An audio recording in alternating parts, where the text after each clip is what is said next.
Welcome back to my channel, Survive and Thrive. Today I'd like to really focus in on a key concept for financial strategy and mindset, and that key concept is delayed gratification.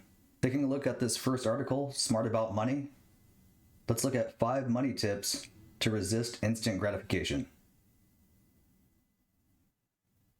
The first concept is pay yourself first. I know that can be really difficult to do with most people living paycheck to paycheck, but if you get in the mindset of being able to try and set aside at least 10 to 15% of your paycheck, you'll see that it'll start to accumulate into something that can help you make smarter purchases in the future. One way to do this is to automate your savings. You can set it up so that within your checking account, it'll automatically take a certain amount of money and put it into a savings account. In one of my prior videos, I talked about 5 passive income ideas, and definitely putting those automatic transfers into a high yield account is one great way to turn this also into a passive income option. Going into the third concept, invest your money. That's where you can start to take some of the money that you have in your high yield account that is outside of your emergency fund and converting it to assets, whether that's investing into real estate, stocks, crypto. Finding ways to build money on your money is definitely going to help create those resources to be able to make those purchases in the future and not get yourself in consumer debt. I think this next one, shop with a list, is very important. Every time you go to the grocery store, it can be very easy to impulse buy and really splurge on things that you may not necessarily need. If you try to come up with a list beforehand, before you actually go to the store, and really think about what you need before you go to your next grocery shopping trip, then that can help you to make sure that you're making purchases for things that you really need. This last one, set and track your goals.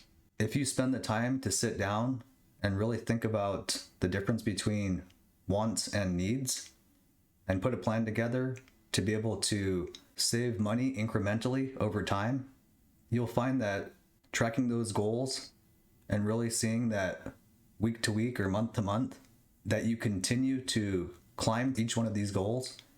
And eventually, once you get to some of these shorter term goals, you'll find that satisfaction and gratification that you're looking for. But it'll also train your mindset to really prioritize your money as a resource and be able to be in a position to take advantage of opportunities where sometimes those bigger purchases may go on a discount and you may be able to get a bigger bang for your buck or research more into exactly what it is that you want to make a purchase for and make the best financial decisions with your money. In this next article, Wall Strategies, Delayed Gratification, and Money Success, I really want to touch on this portion right here where it talks about delayed gratification related to money. When we delay gratification and save the money we spend on small things daily, we can use it to pay for bigger and better things. That's always something that I've really tried hard to make an effort to do that. A lot of times when I get a couple $100, whether it's for birthday gift, Christmas, I won't just go spend it because I have money in my pocket. I'll stash it away. And I'll think about the bigger items that I really want and spend a lot of time thinking about what the true need is. One great example of this is before I had kids, I really wanted to figure out a way to document and create memories throughout their early childhood and life. And so I spent about 6 to 8 months just saving money for a nice DSLR digital camera. The longer term thought process for me is that these are memories that will be life lasting. And so making a great purchase like that often does take some level of sacrifice. But if you know that your end goal is to see that bigger picture and how much the benefits outweigh the negatives, then that will really help your mindset to focus on where you're at and where you're headed. Secondly, the most important reason that delayed gratification is great for your money is that money grows with time. And that's covered in another one of my videos, compounding money over time. It really is true. And even if you only have $25 to $50 a month, if you start to stash that away and convert it into some sort of asset, you will see it grow over time. Now, it doesn't mean that you have to just keep putting money away over 25, 30 plus years. Even if you're doing it in the short term for those smaller goals, you'll see that you can leverage that money. Like I mentioned, it really is a resource, and be able to make the most with what you have. As it states here, when you put $1 into your savings account, it earns interest for you. And like I said, there are different options out there that you can actually get even much better percentage return on your investment. You just have to take the time to look at the stock options out there, potential real estate investments. Cryptocurrency is another great avenue for that, for sure, where you can get returns of 6 to 8, upwards of almost 10%. Here in this Money Manifesto article, delayed gratification is the key to financial success. I want to focus on this section of the article, which is the key to no consumer debt, and that is delayed gratification. The key difference between people with consumer debt and those without, everything else being equal, is that the person with no consumer debt has mastered delayed gratification. This is a level of discipline that requires work, and you may not initially be good at it, but over time, if you keep it in your mind that at the end of the day, you're trying to treat money as a resource and make it really work for you. What is delayed gratification? So it's the ability to wait, and that time is what gives you the advantage on opportunities to be able to really utilize your money. Sometimes it means that you are making a sacrifice, but at the end of the day, it also helps you really put into perspective if what you're trying to spend your money on is really a true want or need. And sometimes it takes time for you to really understand that.